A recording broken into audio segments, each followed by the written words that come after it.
So, empowering calm through engaged resilience. You know, when I flew into Salt Lake City, I sat next to a soldier.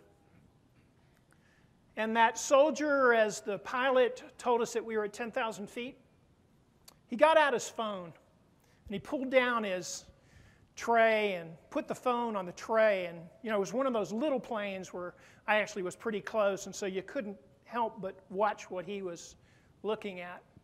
And he started a video on his phone. It was one of those homemade videos. And it showed when he said goodbye to his parents, his father and his brothers, his mother. It showed when he said goodbye to his wife and his kids. And then it showed when he got in that war-torn land. And then it showed as they set up the tents and set up all the things that he needed in that place he was going to call home for probably about a year. And then it started to show some of the missions that they went on, how they would get their gear ready, and they'd get into the trucks and they'd pull out. And they'd show when they'd stop, and they'd hike, and he'd set up his sniper rifle, and his observer sat on his side. And they had pictures of all of this. And then they showed pictures of some of the missions that they did. And he'd get to one mission that went wrong. And when he started on that mission, he'd close his phone up. It was just a jumble of pictures, but he'd close his phone up. And he'd sit for a few minutes, and then he'd start it again, the whole video again. He'd watch his parents, he'd watch his wife, he'd watch setting up the tents, he'd watch getting in the trucks. And then he'd get to that mission, and he'd close the phone up again. And I watched him do this for about 2 hours. And I knew what he was going through, because I was one of those airborne rangers that was jumping out of planes in Vietnam. And I remember holding my friends as they died in my arms. So I knew what he was going through. And you know what? You know what he was going through. Because as the OR pilots, you make decisions every day, quick decisions, that involve other people's lives. You know what it feels like to be in that unavoidable stress. That's what we're talking about today. Unavoidable stress. Things we can't get away from. Doesn't matter how fast I am in life. Doesn't matter how fast you run up that escalator. What matters is that we realize there's going to be stress in our lives, that tension in our lives that we can't avoid. And so we have to learn how to deal with it. And that's what resilience is all about. And that's what I want you to get you to focus in on today, is how well you're doing around that unavoidable stress. And you know what? We're not the only ones who have unavoidable stress in our lives. There are people in all walks of life that can't avoid stress. It's part of just being human. We know that. Deep down inside, you know that. There are people in all walks of life that can't avoid stress and deal every day with that worksite stuff that just eats them up. Some people are better than others at dealing with this. Some people are better at dealing with it, and some people can go home and actually have a life after work. That's the big deal, right? A lot of people talk about the balance in work life and talk about home life, and we know it's not a balance. What we try to do is to be effective at both.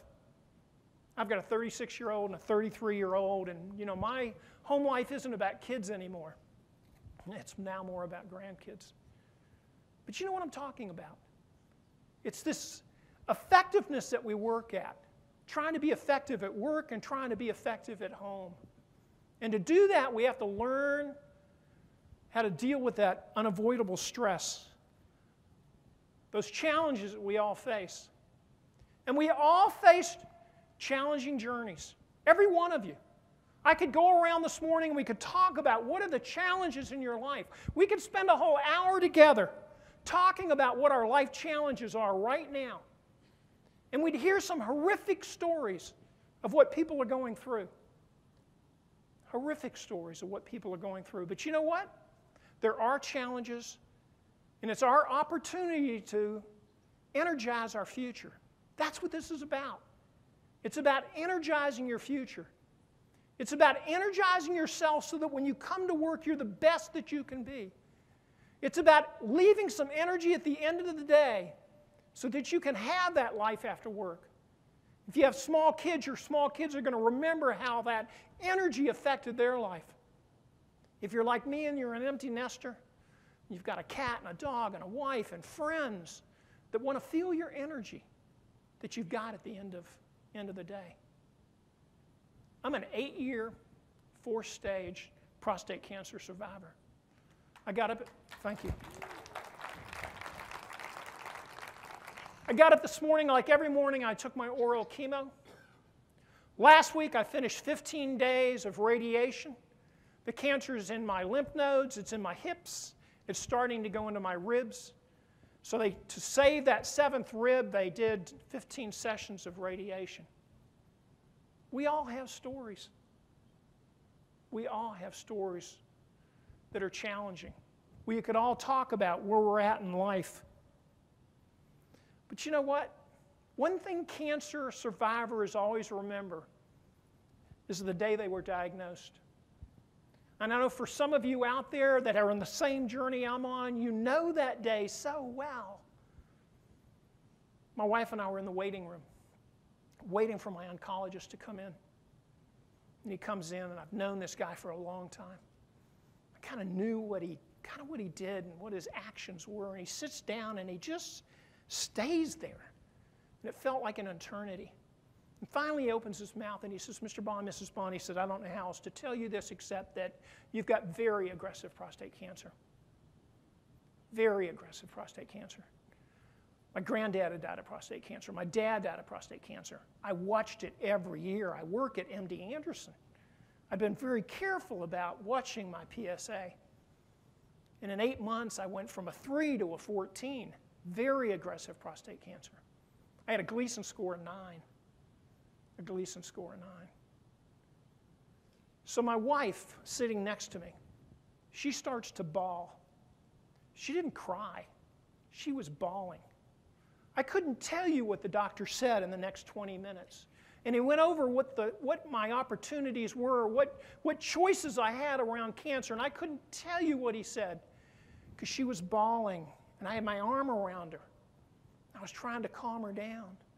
Finally, the doctor left, and after a few minutes, we got up and left, and I kind of carried her out to the car, and I got her in the car, and I drove home, and I put her in bed, and I rubbed her back, and finally she fell asleep. And then I sat on the edge of that bed, and I remember thinking, I have cancer. Now, when I'm in that place in life, and I don't know what you do, but when I'm in that place in life, I walk. I'm a walker. I live close to Rice University, which is a beautiful walk. So I got my tennis shoes on, and I went out and walked.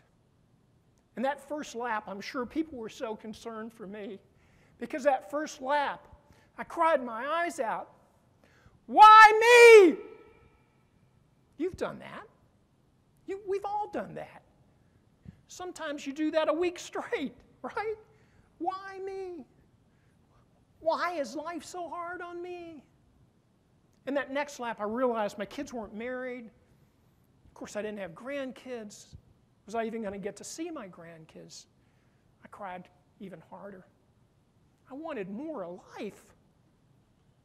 And then lap 3 and 4, my parents, who both died of cancer, they came down. And I realized what they had done to fight their cancer. And I could picture their journey. My mother had died of cancer when I was a freshman in college. And I'd watched her fight cancer for 15 years. She was diagnosed when I was 5. I watched her live with cancer. My dad had flown in World War II and flown in Korea. He lived with his cancer for 4 years. They role modeled what it meant to live a full life and still have cancer. I knew what to do. I knew what to do. I ran home and I woke my wife up and I put her in my arms and I said, Mary Beth, we can do this. I know what to do. That's what resilience is all about. It's all about you recognizing those things that you've been through in life. It's looking at your role models and what they've given you. It's all about stepping up one more time. That's what resilience is all about. It's not easy, but it's what we have. And it's what makes us who we are. You know, when I think about my parents, and you look at the genetic research that's going on right now, I know that the foundation for my resilience came from my parents. They gave me good genes. They gave me genes where I would stand up and fight. And the epigenetic research tells us that it sets that foundation for us for the rest of our life. Well, not quite. Some of us have inherited things that are just marvelous.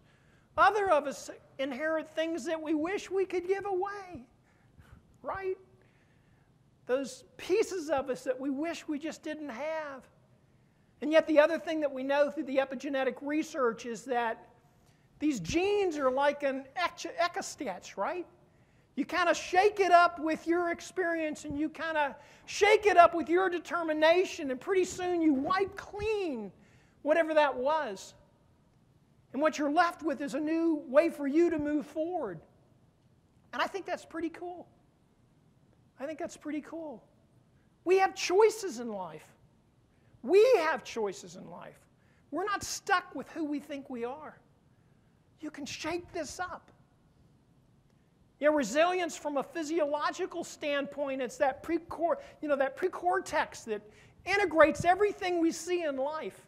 The past, the present, the future. And from that, we get this message of who we are and where we're going. And that's huge. We get to decide that. That's what our resilience is built on. That's what your resilience is built on every day. You know, I belong to a lot of associations like you do, I'm sure. Large associations like this. I belong to one for 40 years. You know, it's got 50,000 members. It's huge, which much like I'm sure this organization is. But when I sat in the opening ceremony yesterday, I was awed by the feeling I was given. Not just with the music and the speakers, but just with you and your passion for what you do.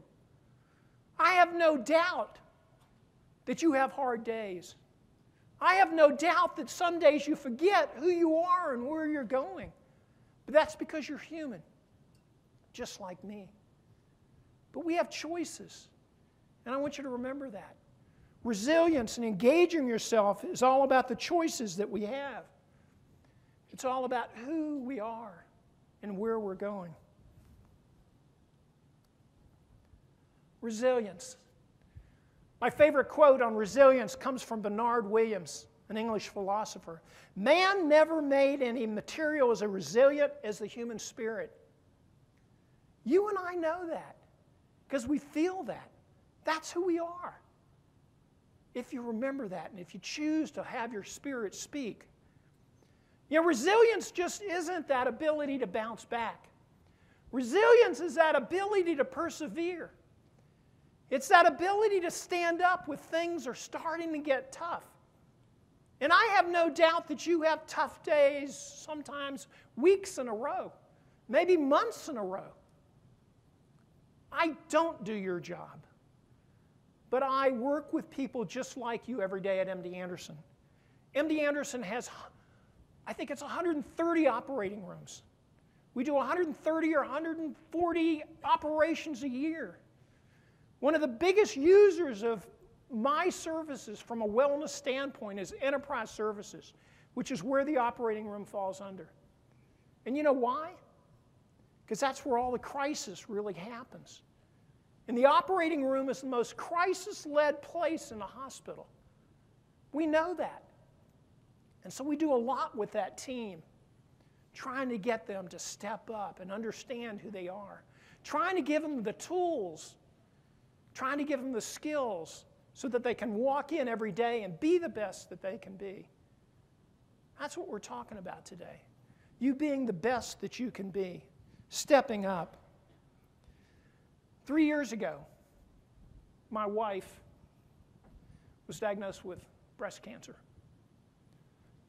There was no breast cancer in her family. It caught her whole family by surprise.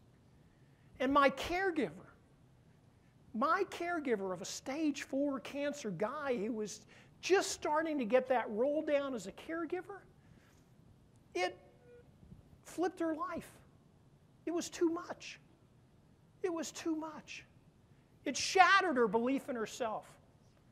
It shattered her energy for stepping up to just being there for me. It shattered her energy for just being there for herself. It totally flipped her life. And then once the treatments slowed down, and once she got a handle of what this life was going to be like, being a breast cancer survivor, she's Greek. Anybody Greek? Oh, yeah. Yeah. You know what Greeks are like. Her dad had come over from the old country. Didn't speak English until probably about the 5th or 6th grade. She's really proud of that Greek heritage. And then she turned around and started to step up to this new challenge. That's what we're talking about. Pulling this piece out of ourselves. Stepping up to the new challenges. You see that dog? That's Augie. Augie the wellness dog. He loves to go kayaking in our lake. He loves to be with my wife. He loves to help her step up. And that's part of resilience, is finding those people and those pets and those things that keep our strength up. That's part of what resilience is all about. Not just the bounce back, but being the best that we can be. Retaining not just our resilience, but our values. This is what this is all about. I want you to think a minute about what your value system is built on. At MD Anderson, our value system is about caring and integrity and discovery. We talk about those every day around MD Anderson. Caring, not just for the patients and our staff and those people that we're around, but caring for ourselves. Caregivers can't, we heard this yesterday, caregivers can't be their best unless they care for themselves and they care for each other. We know that. Having the integrity to do the right thing. You do that every day. You step into that place where you've got a minute or seconds to make that right decision. And you make that decision because you know the right thing to do. You've been trained. You've done it before. You've got the confidence. You can act decisively. That's who you are. When you hold on to those values of who you are, that's important. And then a willingness to discover. Discover those things that keep you strong.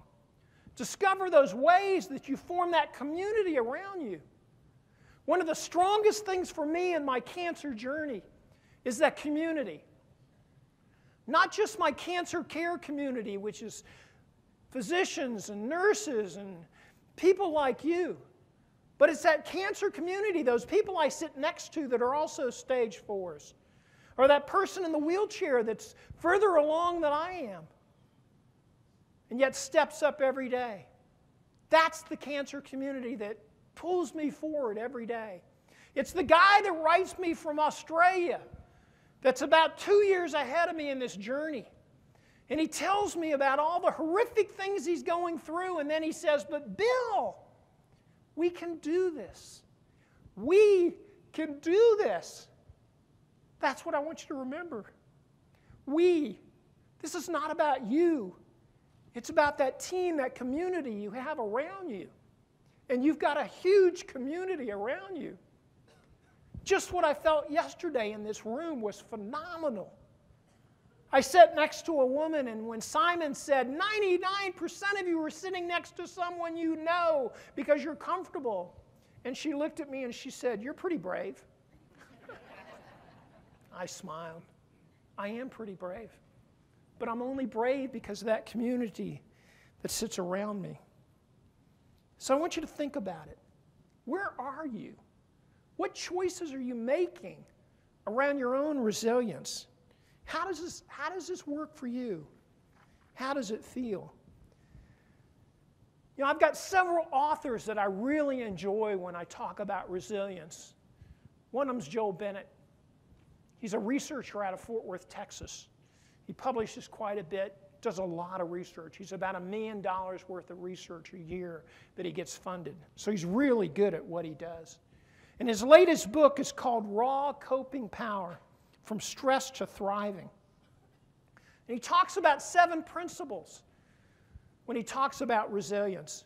He talks about how we're designed to learn and grow and transform from our life experiences. Yet how many of us forget that? How many of us forget that we have to fail in order to move forward? How many times do I sit with a cancer patient or sit with a staff person that's so wrapped up in their failure they can't let it go? They can't learn the lessons that they're being taught. It's amazing. You've got to step back. You've got to listen to those lessons, and you've got to be willing to grow. You've got to be able to move forward. You've got to hold on to those values that determine the way that we respond to life. We engage ourselves with life. We need to remember that our nervous system is this well-oiled system if we just make those choices that keep it well-oiled. But we don't. I'm as human as you are. I've been a vegetarian for over 40 years, and there's some days that when you're eating that steak next to me, I just really want that red meat. But you know what? My body does so well being a vegetarian, and I know that. But sugar's a real problem. Sugar's a real problem. So I want you to think about it. How are you doing on those things that keep that nervous system well-oiled? How are you doing on transforming yourself into this machine, that human that really can handle stress? Joel believes that inside of us we have this innate power, this coping power, that we just need to recognize and we need to strengthen. Every one of us has that. We do it in different ways, but we all have that inside of us. And then those social groups, my cancer care community.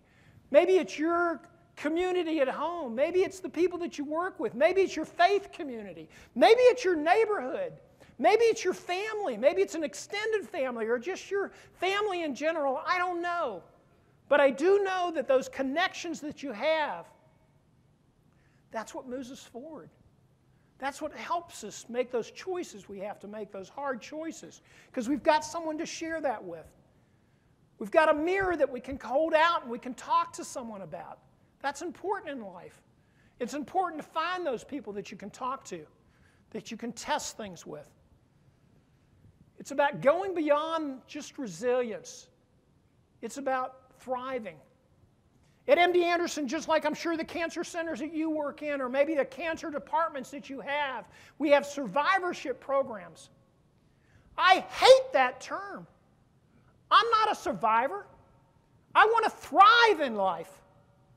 When I was jumping out of planes, I was thriving. The adventure was phenomenal.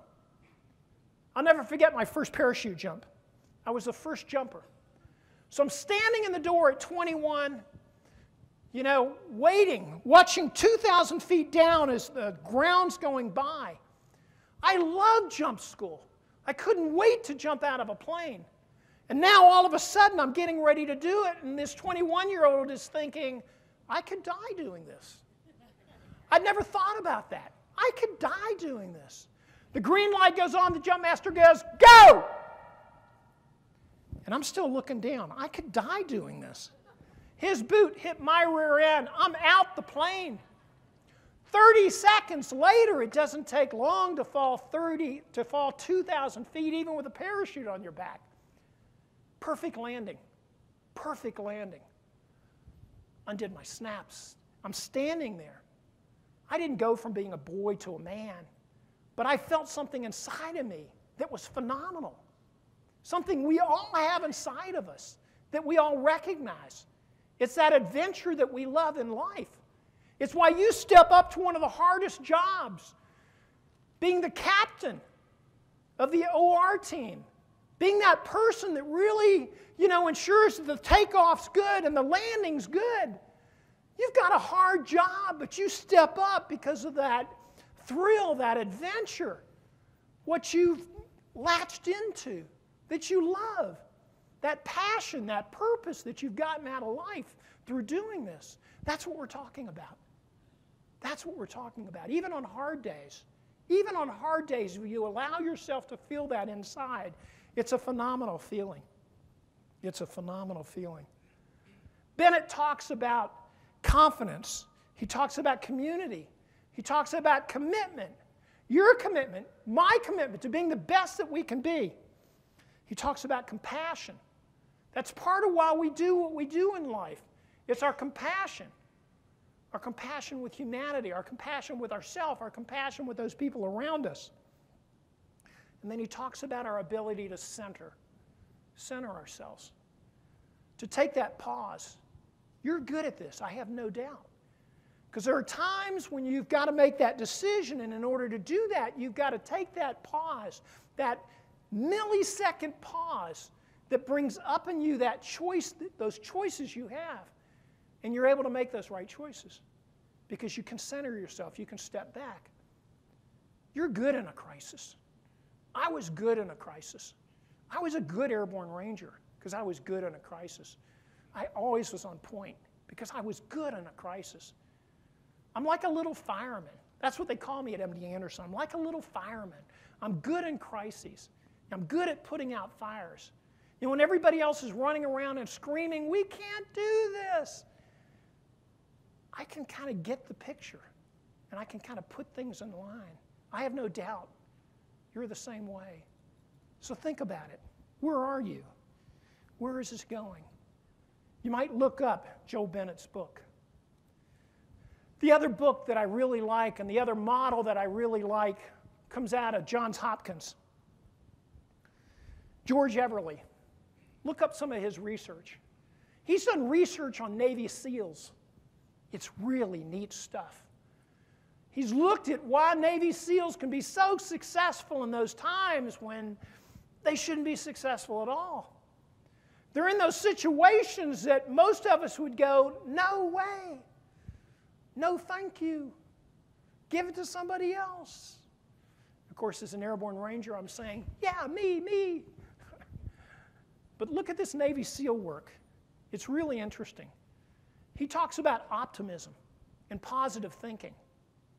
If you're going to be resilient, you have to be optimistic. You have to be positive. He talks about tenacity. He talks about that willingness to just keep going, not to stop, no matter what. And you're put in that situation every day when your tenacity makes you step up and step up multiple times. He talks about their ability to act decisively, seeing what it is and making a decision and then moving forward. He talks about that connectedness, just like Bennett. It's so important, that connectedness and that support we get from others. Doing what's right, Bennett's talked about that. And then the self-discipline and the self-control. It drives my wife nuts. I go to work every morning between 4 and 5. I write best early in the morning. I do a lot of writing now. That's the best time. I'm more disciplined in that morning than any other time in my life, and I know that, so I don't give up that morning. I open up the front door, and my cat's waiting for me right there, and he knows he's going to get fed. That darn cat, and I ride a scooter to work, so he always wants to jump on the back of the scooter. He wants to come to work with me. And I have to shove him off. I say, Sundance, maybe another day, not today. Yeah, discipline, that self-control. And then creating that calm. A big part of resilience is being able to create that calm where we can act decisively, where we can feel good about the decisions that we make because we know that they're the right decisions. We can center ourselves. That's what resilience is all about. I really like what Everly talks about, because he talks about engaging our hearts and souls. We do that through that mind-body kind of spirit connection that we form in ourselves. It's important for all of us. All of us. We get so wrapped up in our heads that we forget we even have a body, much less a spirit. I don't care what faith you are, if you don't believe in anything, but you know you connect with that spirit, and that's important for us. And Everly shows us that in his writing. He talks just like Joel Bennett does, that resilience increases our life energy. I can tell you right now where I'm at in my journey, it's all about life energy. It's all about sharing my life energy with people like you, with my grandkids, with my kids, with my wife, with my dog, with my cat. It's all about sharing life energy. It's about passing life on, telling people that this is an awesome thing that we get to do. I started a blog about 3 or 4 years ago when I realized that these grandkids that I now have, I have 3 grandkids, 3 boys, they probably aren't going to get to know their grandfather the way I wish they would. I'm not going to be able to tell them, or I can tell them, but they're not going to understand how awesome life is. So I started to write a blog. It's a really short blog. I write somewhere between 125 to maybe 200 words a day. It's really short, but it's all about life. It's all about the awesomeness of life. It's all about passing life on. That's what Everly tells us. Our resilience comes from our ability to share, our ability and our want to pass life on, how good this thing is. Even when we're having bad days, the lessons that we learn, we want to pass those lessons on. And it's all about committing to those daily practices that keep our resilience strong. I'm always amazed when I go out to departments within the hospital and we're talking about stress or we're talking about resilience, and we'll go around and I'll say, what are your practices? Well, what do you do for stress management? 90% of people at MD Anderson are going to say, I pray or I meditate. And I'll say, when do you do that? And they'll go, well, first thing in the morning, then I do it at night. And so I say, well, what do you do in between? I mean, how does this work? 5 in the morning for me, and then 9 or 10. That's not going to work. What are you doing in between? What are you doing in between to strengthen your resilience? What are you doing in between to touch yourself, center yourself? What are you doing? That's what Everly asks. And Everly's got some great tools and some great ways for us to think about that. Everly talks about whole person living. I call it heart-led whole person living. Remember when Simon yesterday touched his heart? And then he made a joke about touching his head? We're led with our hearts. That's what whole person living is all about. We're led with our hearts. I want you to think about it. How do you do this? How do you do this life of happiness that we're all after? How do you do this life of engagement or life of meaning or maybe a life of faith? Happiness is all about the joy that we have inside. I teach a lot of happiness classes. Wow, what a great job. You're probably thinking, does this guy actually work? I mean, have you ever heard anybody that teaches happy classes? But you know what? It helps people understand that joy they have inside, that's a choice for them. That's why I have pictures of my family throughout my office. That's why I collect things whenever I travel, and that's why I connect with people like you and write them for the rest of my life, because that gives me my joy. I've got a friend right now who's on his 2nd term with brain cancer. And he wrote me the other day, he'd finished with his radiation. This guy's 36 years old. I met him for his 2nd operation. Had all those electrodes all over his head, and he dyed that little thing of hair that he had left, he dyed it green. What a sense of humor. What a sense of humor. So he wrote me, he said, Bill, I'm through with my radiation, and I'm starting my chemo, and I decided to just shave my hair off so I don't have to watch it fall out. And then he wrote on the end of his email, smile. We can do this. That's what we're after. We can do this. We're after that happiness. Finding happiness where you wouldn't think it exists. We're after engaging ourselves and engaging others in how awesome this life is. We're after that life of meaning, that purpose. That purpose. I broke my back when I was 27. I couldn't believe I jumped out of all those planes, never got shot. I'd come back and I was a changed person after war. I went and worked for a big church. You know, repentance, right? Great way for me to maybe become a better person, go to work for a big church. 6 months into that job, I'm sitting in a red light, and a car runs into me from the back. I wasn't even moving, and a car runs into me in the back, and I break my back. Broke that back. 6 months in the hospital, 6 months in a full body cast from my neck all the way down to my ankles. I learned a lot about myself. Early on, I got addicted to morphine. It was the hardest thing I've ever done in my life, addicted to morphine. I couldn't move. People had to feed me. People had to move me. But the pain was phenomenal. I got to where I got so afraid at night. I got so afraid at night because the dreams would come. I didn't want to go to sleep. I stayed awake as much as I could, and that didn't work. And then I remember one week, I had a nurse that sat by the side of my bed, and she stroked my hand, and she hummed. She hummed. And she put me to sleep every night. And the dreams didn't come. Those bad dreams of war, those bad dreams never showed up again. And I started to beat that addiction to morphine. Because I found what I'd lost inside of myself. That thing that was so important for me. That thing that I had lost with that addiction. How do you do this? I want you to turn to your neighbor for just a few minutes and talk about how you do this now. How do you find that light and lean into it? What do you do? Go ahead. Share with your neighbor for a few minutes. So what'd you learn? What'd you learn about how someone else handles this unavoidable stress we have in our lives? What'd you learn about the resilience within yourself by listening to someone else? You know, I love to kayak in our lake. It's just a really small lake. It's like 39 acres. No motorboats, just kayaks, canoes, and my small sailboat. I love to kayak. I love to watch the ripples in the water as I move through the lake. And it reminds me of the ripples of my resilience that moves through my life and bubbles up that life energy that we're all looking for. How do you do that? How do you make that happen in you?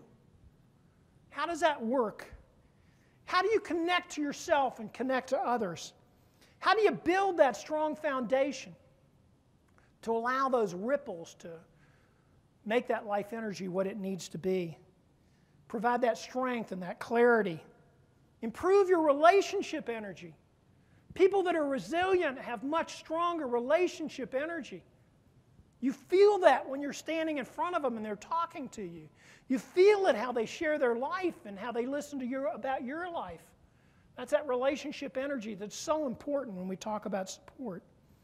How do we expand our capacity for compassion and empathy that comes out of these ripples of resilience that we form in our life?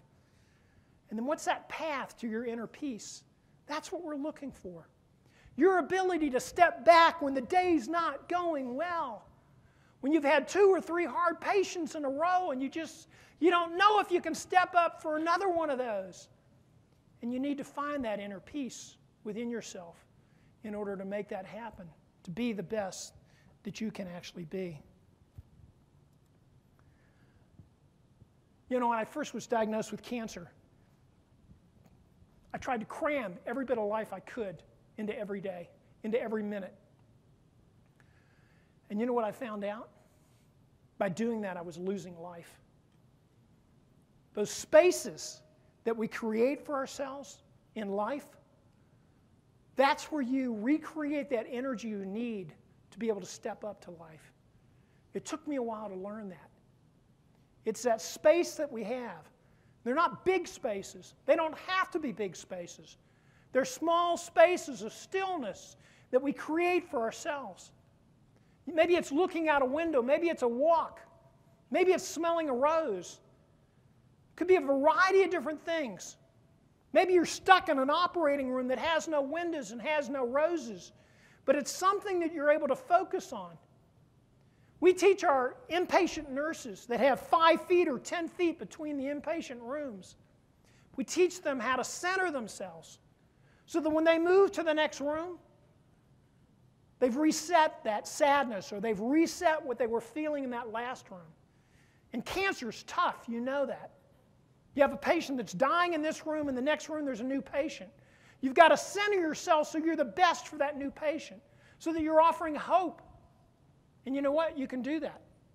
You can do that through these small spaces that we find in ourselves, through those small spaces. But in order to do that, we have to lean into this brokenness that we all have. I learned that when I broke that back and I couldn't get those dreams out of my head, and I got addicted to that morphine, and then that nurse rubs my hand and she helps me lean into that brokenness. That was an important part of my life. Around the same time, I have a patient that is in the kind of catty corner room. They never moved me for that room. They brought the x-ray machine into that room. I couldn't believe I stayed in that room for 6 months without moving until they put me in the body cast. But about the time that I was learning to deal with the morphine, the guy, catty corner, and all I could see was his legs. They took his legs. I remember that day. God, I remember that day. They took his legs. And I told myself, if I ever got out of this hospital and walked again, I would do something for people like that. And that was what gave me my career I'm in now. I've been an airborne ranger. I'd been a cop. I'd never been close to anything like this. But I decided that I had a new passion and purpose in life. That passion and purpose that I have is the same thing that drives you forward. The same thing that gives you the strength every day to stand up and do what you do. Don't deny the passion and purpose in your life. Don't forget about that little light, no matter how weak it is. Let that light help you lean into your brokenness, wherever you're at in life. Let it become strong. I love San Diego. God, I've just, the moon in San Diego. Did you see the full moon the last couple nights? Unbelievable. Unbelievable. That full moon always puts me in that place where I listen. And that's what we have to do in that space when we lean into it. We have to be able to listen. Listen to ourselves. Listen to that stillness, because that's what gives us our strength. You've got to be able to learn to listen well. That nurse taught me how to learn to listen well by those humming. She calmed that thing inside of me. She gave me those listening skills that I still use today. You know, I love the northern coast of California. I love those walks on the northern coast of California. I've been lucky enough to teach there several times. And whenever I walk out on that coast, it's like the waves, and I'm an old surfer boy. The waves want me to just kind of wade in, and then they want me to dive in, and then they want me to get that board and just surf away. And that's what that listening is all about. Listening to ourselves. It's that adventure that we find in life that draws us in. And yet sometimes we get so clouded by all the things that are going on because we just don't have good practices that strengthen and keep that resilience going. We forget about who we are and where we're going. We forget about being drawn in and just listening to ourselves for just a little while. So what are those skills that I would give you today to think about if you're not doing these already? One is self-talk. And you know this. You know this already. 95% of our emotions are determined by the way we talk to ourselves. You will say things to yourself that you would say to no one else. You would never treat anybody like that. And yet we treat ourselves like that. Talk to yourselves in a positive way. The way you talk to yourself is the way you start to behave, and the way you start to behave is the way you become. Positively open your hearts with what you say to yourself. Become heart-led. That's what life is all about. It allows you to be more creative, more receptive, more resilient, It transforms us. It gives us the joy, the gratitude, the serenity, all those things that you're after in life. That life of happiness, that life of engagement, that life of purpose, that life of faith. Think about your self-talk. And then mindfulness, or mindful still breathing. Many of you practice mindfulness.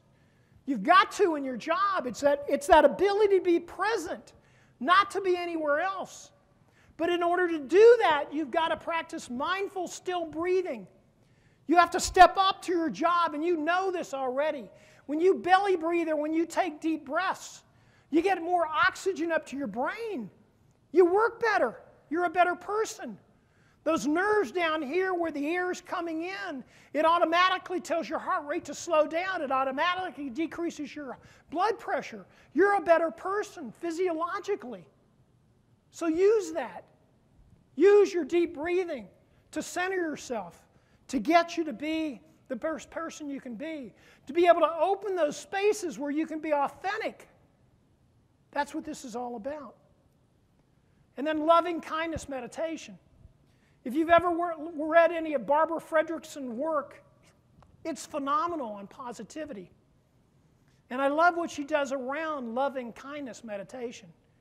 I have no doubt that some of you meditate every day. Some of you meditate every hour. It's good. It's good for you, for sure. And loving kindness meditation has you step up in a different way. May I be healthy. May I be strong. May I be happy. May I be filled with ease. If I was in your job, I'd be doing that every time I step up to that operating table to gain that resilience and that strength that you need. It energizes who we are. It energizes our positivism. I teach walking meditation at MD Anderson. MD Anderson has 77 different buildings. People walk a lot. Even people that work in the operating center have to walk the bridges to get to the operating rooms. What not a better way to get themselves centered but to use walking meditation? What not a better way to center yourself when life is throwing something, lemons at you, to just step back and just use your steps to focus on, to center yourself down so that you can be the best that you can be. That's what walking meditation is all about. It's about stepping outside your life for just a minute, outside that crisis, and into yourself where you find yourself. You find that strength. You find that resilience to be the best as you can be. I love the concept. I love the concept of being able to be in that moment. But there are times that we need to just step out of that moment for just a millisecond and let whatever's happened go of. And know that the present is there and that's where we want to be. And know that the future is going to roll forward and just let it roll forward, making the best decisions that we can make. And then there's connections. Check out your connections. Where's your support coming from? Where are your friends? Where's your family? How does all this work? Do you need to call a sister today that you haven't talked to for years, or a brother, or an uncle, or an aunt, or maybe a father or a mother? I don't know. But how are your connections? George Everly, in his Johns Hopkins model, says this is the most powerful predictor of resilience. It's the support that we gain from others. It's that connectedness that we have in life, not just connected to ourselves, but to connected with others. I want you to think about how you're thriving, how you're flourishing in life, how much you enjoy your job because of the passion and the purpose that you have, but how sometimes we forget that and all we do is survive. I want you to make choices that help you strive to thrive in life. That's what this is all about. You don't have to be a stage 4 cancer person to understand this. You need to step up every day and be the best that you can be. That's what this is about. It's about thriving. So think about it. How are you going to thrive more tomorrow? What are those things that you're putting together? Those skills, those practices. What kind of work-life skills do you have? What kind of wellness skills do you have? Are you trying to eat well? Are you trying to move more? Are you trying to cope better? Are you trying to be more resilient? Or have you forgotten all that? Are you trying to stay connected? Because that's where thriving. And we're going to skip this one since we're running out of time. So I'm a grandfather now. And I got to tell you, when I was a father, my favorite part of fathering was telling the stories. I had 2 kids. They were a year apart. I remember those nights so well. I'd lay in that bed and I'd either read a story or I'd tell a story. And some of the favorite stories that my kids loved were the Pooh Bear stories. I loved to tell and make up Pooh Bear stories. And my kids would go, "Dad, tell that one you told last night." And I'd go, "Oh my gosh, what did I make up last night?" But it was so much fun. And then about 2 or 3 o'clock in the morning, my wife would come wake me up and say, "Why don't you come sleep in our bed?" You know, and I had both kids on my side, and we'd be, of course, sound asleep. Phenomenal memories. So you probably remember this Pooh Bear story. Christopher Robin. Christopher Robin is starting to grow up. And he realizes he's about to lose Pooh Bear. This imaginary friend of his is about to go away. In order for him to move to adulthood, he's got to let go of this Pooh Bear. We all did. We all had to let go of those things, those childhood fantasies. So Christopher Robin has chased Pooh Bear up into the tree where Pooh Bear, of course, is playing. And he's trying to get Pooh Bear's attention. Pooh Bear, hold on. I've got something I need to tell you." And Pooh Bear's running around like he always is, having fun. Christopher Robin's getting a little frustrated. And he finally kind of catches Pooh Bear on one limb. And he holds his little paw. And he says, "Pooh Bear, I want you to remember, you're braver than you believe, you're stronger than you seem, and you're smarter than you think. You're braver, you're stronger, and you're smarter. Practice those skills that strengthen your resilience. Listen to yourself.